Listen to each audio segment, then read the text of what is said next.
Hello student. आज जो है previous 42 year IIT JEE section E question number 13 से डिस्कशन स्टार्ट करेंगे। क्वेश्चन 13 है, a gas bulb of 1 litre capacity contains 2 into 10 raised to the power 21 molecules of nitrogen exerting a pressure of 7.57 into 10 raised to the power 3 Newton per meter square.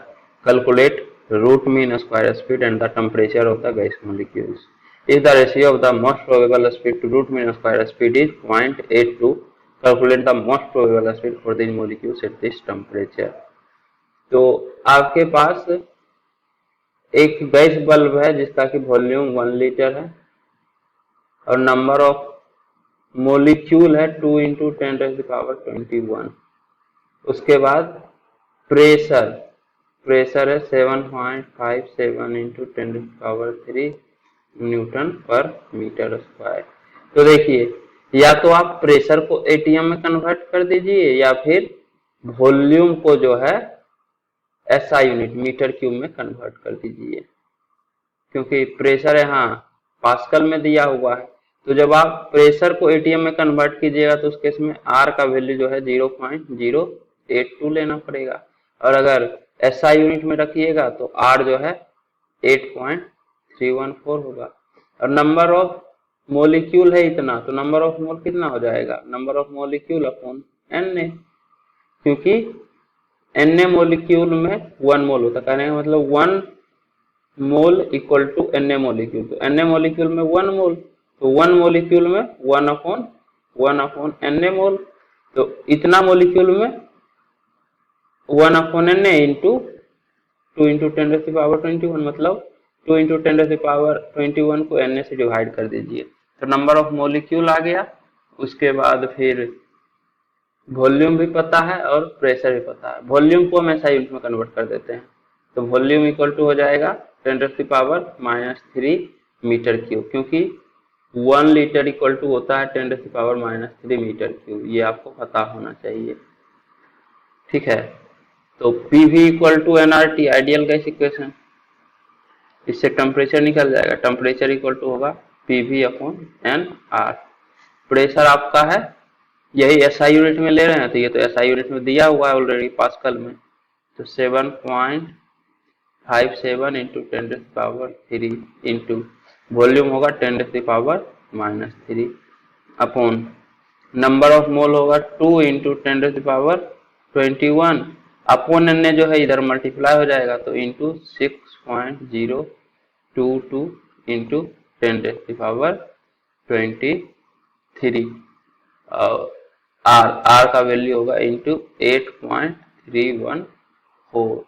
अब जो है इसको solve कीजिए, तो देखिए 10⁻³ और 10⁻³ ये दोनों तो कैंसिल आउट हो जाएगा, तो आपके पास आता है 7.57 into 6.022 into 10⁻23 upon 2 into 10⁻21 into 8.314। तो 10⁻21 और 10⁻23 तो यहाँ 10⁻2 बचेगा।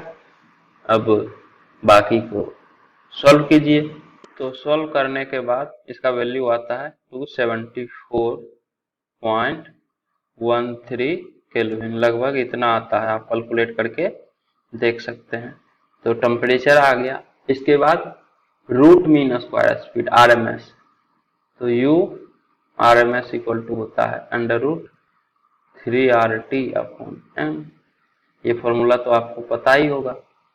टेम्परेचर यहाँ पे आ गया इतना केल्विन, और मोलिकुलर मास, तो नाइट्रोजन गैस है, तो N2 का मोलिकुलर मास होता है 28 ग्राम, लेकिन हम इसको केजी में कन्वर्ट कर देंगे एसआई यूनिट में, तो जो स्पीड आएगा वो मीटर पर सेकंड में आ जाएगा, तो इसको 28/1000 इतना केजी लिख दीजिए।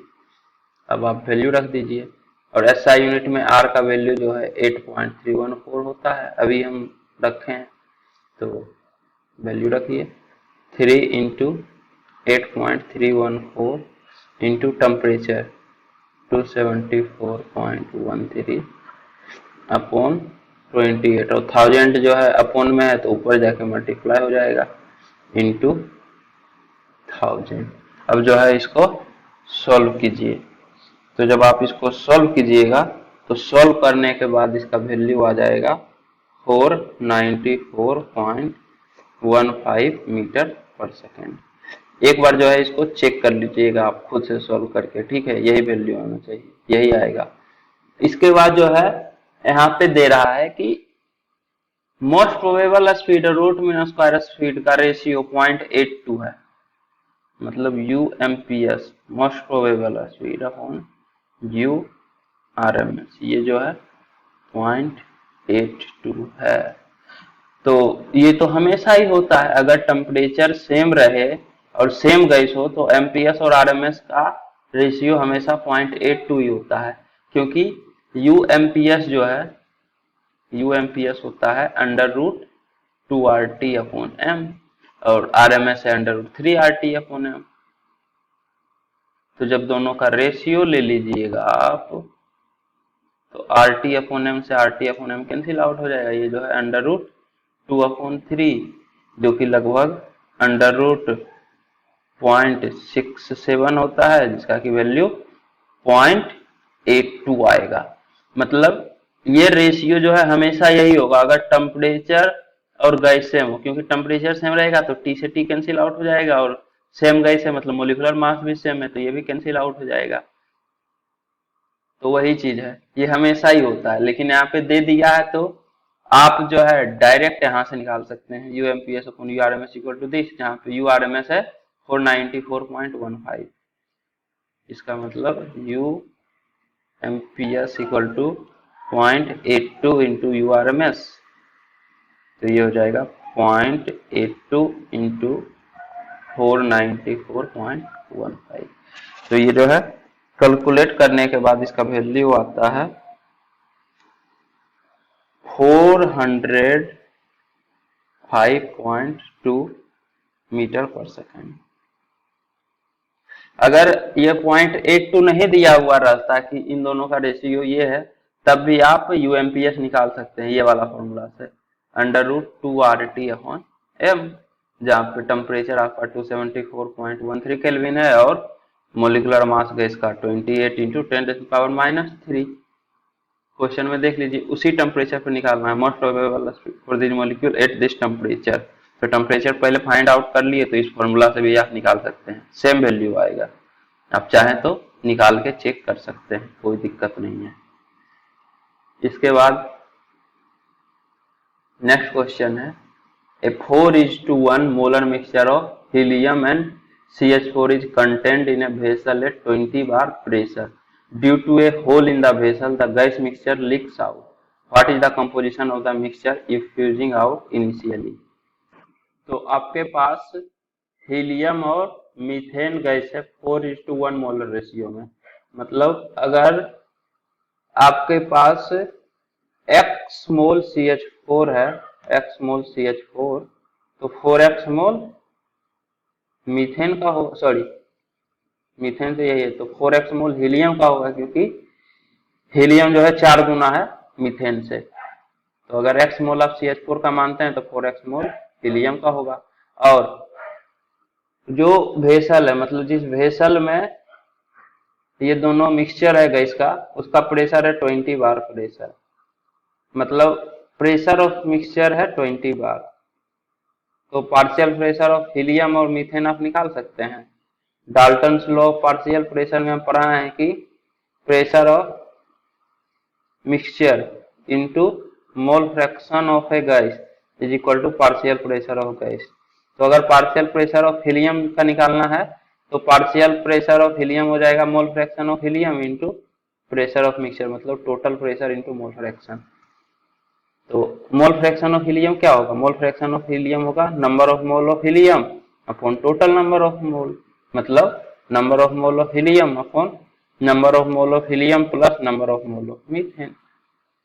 तो यहाँ से मोल फ्रैक्शन ऑफ हीलियम हो जाएगा 4/5। कैसे, देखिए number of mole of helium है 4x अपॉन टोटल मोल है 4x प्लस x मोल 5x, या फिर number of mole of helium plus number of mole of methane. तो ये जो है 4x/5x, ये 4/5 होगा। सिमिलरली इसी तरह से मोल फ्रैक्शन ऑफ मीथेन होगा 1/5। उस केस में यहाँ पे number of mole of methane upon number of total mole होगा, तो number of mole of methane 4x की जगह x आएगा, मतलब यहाँ x/5x होगा। तो x/5x 1/5, तो दोनों का मोल फ्रैक्शन आ गया। अब जो है पार्शियल प्रेशर निकाल लीजिए। तो पार्शियल प्रेशर ऑफ हीलियम होगा mole fraction of helium into pressure of mixture या फिर टोटल प्रेशर बोलिए, जो कि 20 बार है। तो यहाँ से ये आता है 4 times 16 bar. Similarly pressure of methane ये होगा 4 बार, 1/5 इंटू 20, तो ये 4 बार होगा। प्रेशर यहां से आ गया। अब आपको रेट ऑफ इफ्यूजन का रेशियो जो है, rate of effusion of helium upon rate of effusion of CH4, ये होगा pressure of helium upon pressure of CH4 into under root molecular mass of CH4 upon molecular mass of helium. क्योंकि rate of effusion of gas जो है ये directly proportional होता है Pa upon under root Tm के। तो जहां पे बोल रहा है कि एक वेसल है जिसमें कि होल है जिससे दोनों गैस लीक कर रहा है, तो इसका एरिया तो सेम ही है, मतलब सेम ही एरिया से दोनों गैस लीक करेगा, तो एरिया कैंसिल आउट हो जाएगा। और एक ही वेसल में है तो टेम्परेचर भी दोनों गैस का सेम ही रहेगा, मतलब T भी कैंसिल आउट हो जाएगा। तो सिर्फ P upon under root M का डायरेक्टली प्रोपोर्शनल होगा, मतलब rate of effusion of helium जो है डायरेक्टली प्रोपोर्शनल होगा pressure of helium upon molecular mass of helium का under root. Similarly rate of diffusion of CH4 होगा pressure of CH4 upon molecular mass of CH4 का under root. तो दोनों का जब रेशियो लीजिएगा तो ये वैल्यू आ जाएगा। अब प्रेशर ऑफ हीलियम कितना है, ये है 16, प्रेशर ऑफ मीथेन है 4 under root, molecular mass of CH4 होगा CH4, कार्बन के कारण 12 और हाइड्रोजन का 1, 4 हाइड्रोजन है, तो 4 इंटू 1 4, 12 प्लस 4 16 ग्राम। हीलियम का मोलिकुलर मास 4 होता है, तो यहाँ से 4, ये भी 4, तो 4 इंटू अंडर रूट 4 2 होगा इंटू 2 मतलब 8। तो रेट ऑफ डिफ्यूजन का रेशियो होगा 8:1। हीलियम जो है 8 टाइम फास्टर डिफ्यूज करेगा as compare to methane. Composition of mixture diffusing out initially, तो हीलियम इज टू CH4 8:1 के रेशियो में डिफ्यूज करेगा। Rate of diffusion of helium upon rate of diffusion of CH4 equal to 8:1। इसके बाद next question है, an LPG cylinder weighs 14.8 kg when empty, when full it weighs 29 kg and shows a pressure of 2.5 atm in the course of use at 27 degrees Celsius. The weight of the full cylinder reduces to 23.2 kg. Find out the volume of the gas in cubic meter used up at the normal usage condition. Find the final pressure inside the cylinder. Assume LPG to be normal butane with normal boiling point of 0 degree Celsius. तो आपके पास जो LPG gas है वो normal butane होता ही है, normal butane CH3 CH2 CH2 CH3, ये आपका normal butane है, ठीक है, जिसका बॉइलिंग पॉइंट 273 केल्विन है। मतलब कि रूम टेम्परेचर पे ये हमेशा गैसियस स्टेट में ही रहेगा, क्योंकि टेम्परेचर 273 पे ही ये बॉयल हो जाता है और 300 केल्विन टेम्परेचर है, room temperature 27 degree Celsius 300 kelvin, मतलब कि ये जो है गैसियस स्टेट में ही रहेगा, क्योंकि टेम्परेचर हाई है ना, हाईयर टेम्परेचर पे तो गैस जो है और ज्यादा चांस है कि गैस में ही रहे, इसी कारण से बॉइलिंग पॉइंट दे दिया है, इसका कोई ज्यादा यूज है नहीं। अब जो है बोल रहा है कि जो LPG का सिलेंडर होता है उसका वेट है 14.8 kg जब ये इम्पटी है, और जब इसको फुल किए तो इसका वेट है 29 kg। तो weight of LPG liquefied petroleum gas जो नॉर्मल ब्यूटेन फिलअप है उसका वेट कितना होगा, तो 29 माइनस 14.8, क्योंकि 14.8 kg तो सिलेंडर का ही वेट है, तो वेट ऑफ गैस हो जाएगा 29 माइनस 14.8, तो ये जो है 14.2 kg होगा। ठीक है, the weight of the cylinder, sorry, और इसका प्रेशर दिया हुआ है 2.5 atm। प्रेशर जो है 2.5 atm है। In the course of use 27 degree Celsius the weight of the full cylinder reduces to 23.2 kg। अब जब इसको हम यूज करते गए तो यूज करेंगे तो गैस तो इससे बाहर निकलते जाएगा, गैस निकलते जाएगा तो इसका वेट डिक्रीज होते जाएगा। तो बोल रहा है कि यूज करने के बाद कुछ टाइम के बाद हम देखें कि सिलेंडर का वेट हो गया 23.2 kg, मतलब 29 में से 23.2 kg बचा है। तो ये जो है 5.8 kg, इतना गैस हम यूज कर चुके हैं, मतलब इतना गैस सिलेंडर से बाहर आ चुका है। Find out the volume of the gas in cubic metre used up at the normal usage condition. तो कितना वॉल्यूम जो है हम लोग यूज किए हैं नॉर्मल यूसेज कंडीशन पे, मतलब अगर टेम्परेचर 273 केल्विन हो और प्रेशर 1 atm हो, तो ये जो 5.8 kg गैस है इसका क्या वॉल्यूम होगा, वही तो हम यूज किए हैं। तो पहले तो इसका नंबर ऑफ मोल निकाल लीजिए। तो नॉर्मल ब्यूटेन का जीएमएम कितना होगा, 1 2 3 4, 4 कार्बन एटम है तो 12 इंटू 4 प्लस 10 हाइड्रोजन एटम है तो प्लस 10, तो 58 ग्राम जो है जीएमएम है। और आपके पास टोटल वेट जो है वो है 5800 ग्राम, तो नंबर ऑफ मोल हो जाएगा 5800 अपॉन 58, 100 मोल गैस जो है आप यूज कर चुके हैं। टेम्परेचर जो है 27 डिग्री सेल्सियस है room temperature, boiling point 0 degree Celsius होता है। रूम टेम्परेचर तो जनरली 27 डिग्री होता है, एटमॉस्फेयर का जो टेम्परेचर है वही आपका होगा, जो कि 27 डिग्री सेल्सियस मतलब 273 प्लस 27 300 केल्विन होगा। और प्रेशर एटमॉस्फेरिक प्रेशर के बराबर मतलब 1 atm। और नंबर ऑफ मोल पता है तो वॉल्यूम आप निकाल सकते हैं, volume equal to nRT upon P, number of mole 100 into R 0.082 into temperature 300 upon pressure, तो 180 क्यों होगा।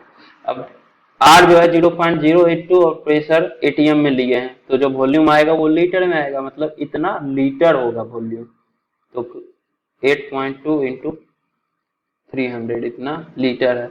अब इसको मीटर क्यूब में कन्वर्ट करने के लिए क्या करेंगे, 1000 से डिवाइड कर देंगे, क्योंकि 1 litre equal to 1 upon 1000 metre cube होता है। तो इतना लीटर इक्वल टू इतना अपॉन 1000 मीटर क्यूब होगा, तो ये इतना मीटर क्यूब हो जाएगा। 2 0 कैंसिल आउट, मतलब 8.2 इंटू 3 अपॉन 10 इतना मीटर क्यूब वॉल्यूम होगा। ये जो है 24.6 अपॉन 10 मतलब 2.46 मीटर क्यूब होगा। आंसर देखिएगा तो 2.463 लिखा हुआ रहेगा, तो ये एक्चुअली में 0.0821 जो एग्जैक्ट वैल्यू होता है वो लीजिएगा, तो आपका एग्जैक्ट आंसर आ जाएगा 2.463 मीटर क्यूब। तो यहाँ से वॉल्यूम ऑफ गैस जो यूज हुआ है क्यूबिक मीटर में आ गया। अब final pressure inside the cylinder assume LPG to be normal metre. अब फाइनल प्रेशर तो देखिए टेम्परेचर जो है वो कांस्टेंट है 27 डिग्री सेल्सियस और वॉल्यूम भी कांस्टेंट है। नंबर ऑफ मोल चेंज हो रहा है क्योंकि गैस जो है सिलेंडर से बाहर जा रहा है, तो पी भी इक्वल टू nRT में पी भी वॉल्यूम और टेम्परेचर कांस्टेंट है और आर भी कांस्टेंट है, मतलब P upon N equal to constant हो जाएगा। तो इनिशियली प्रेशर है 2.5 atm upon initial number of mole कितना होगा, इनिशियल नंबर ऑफ मोल होगा 14.2 अपॉन जीएमए, 14.2 अपॉन जीएमए। और फाइनली मान लेते हैं pressure P final upon number of mole कितना होगा, तो 14.2 kg में से 5.8 kg यूज हो गया, तो सिलेंडर के अंदर कितना नंबर ऑफ मोल रहेगा, कितना वेट रहेगा 14.2 माइनस 5.8, मतलब ये जो है 14.8 kg घट जाएगा 23.2 में से, तो ये बचेगा 8 प्लस 4, 8.4 kg है। यहाँ से भी वही चीज आएगा, 5.8 जब डिवाइड कीजिएगा तो 8.4 kg, मतलब सिलेंडर के अंदर अब फाइनली 8.4 kg गैस है। तो नंबर ऑफ मोल होगा 8.4 अपॉन GMM। अब आप बोल सकते हैं कि केजी को ग्राम में कन्वर्ट नहीं किए, क्योंकि यहाँ पे तो नंबर ऑफ मोल निकालने के लिए 5.8 केजी को 5800 ग्राम किए, तो कोई फर्क नहीं पड़ता। ये सिंपल आप सोचिए कि दोनों को ग्राम में कन्वर्ट करना पड़ेगा ना, तो दोनों में 1000 मल्टीप्लाई होगा, जो कि फाइनली कैंसिल आउट ही होना है। जीएमएम से जीएमएम कैंसिल आउट हो जाएगा, तो पी फाइनल इक्वल टू होगा 2.5 इंटू 8.4 अपॉन 14.2। इसका वैल्यू आएगा 1.478 atm। तो ये आपका final pressure inside the cylinder हो जाएगा। अब आप अगर इस तरह से नहीं हो रहा है तो डायरेक्ट ये वाला फॉर्मूला लगा के भी निकाल सकते हैं, पीवी इक्वल टू एनआरटी, जहाँ पे pressure equal to NRT by V होगा। अब नंबर ऑफ मोल क्या होगा, तो फाइनली नंबर ऑफ मोल कितना होगा आपके पास, फाइनली 8.4 kg गैस सिलेंडर के अंदर है, मतलब 8400 ग्राम है। तो नंबर ऑफ मोल हो जाएगा weight of gas upon GMM, तो नंबर ऑफ मोल होगा 8400 अपॉन 58 इंटू आर लीजिएगा 0.0821 इंटू टेम्परेचर, टेम्परेचर होगा 300 केल्विन अपॉन वॉल्यूम। तो वॉल्यूम भी आपको निकालना पड़ेगा, यहां से वॉल्यूम पहले निकालना पड़ेगा ना आपको इस केस में, एनआरटी अपॉन वी से, जहां पे जब प्रेशर वेट 14.8 kg है, टेम्परेचर 300 केल्विन है, तो आपको निकालना पड़ेगा वॉल्यूम। एक्चुअली में यहाँ से वॉल्यूम जो है, volume equal to NRT upon P कीजिएगा इनिशियल कंडीशन में। इनिशियली आपके पास 14.2 kg था, तो 14.2 kg का मतलब 14,200 ग्राम अपॉन 58, तो ये 14,200 अपॉन 58 into R into temperature 300 upon pressure 2.5। तो अगर आप ये वाला चीज रखते हैं यहाँ पे वॉल्यूम में 14,200 into R into 300 upon 58 into 2.5, तो ये 58 से 58 कट जाएगा, 1000 जो ये मल्टीप्लाई किए थे और ये 1000 कट जाएगा, आर कट जाएगा, 300 कट जाएगा। तो एक्चुअली में वही चीज तो है, प्रेशर इक्वल टू 8.4 और ये 2.5 ऊपर जाएगा इंटू 2.5 अपॉन 14.2, मतलब वॉल्यूम निकाल लीजिए पहले इस तरह से पूरा कैलकुलेट करके, फिर प्रेशर में वॉल्यूम का टर्म रखिए, या डायरेक्ट इस तरह से कर दीजिएगा। यहाँ पे जो वॉल्यूम इसमें होगा, मतलब फाइनल प्रेशर निकालने के लिए, और इनिशियली जो वॉल्यूम आया, यहाँ से आप NR T initial upon P initial से निकालिएगा, और टी इनिशियल और टी फाइनल सेम ही है, रूमी टेम्परेचर है तो इसको टी ही रहने देते हैं।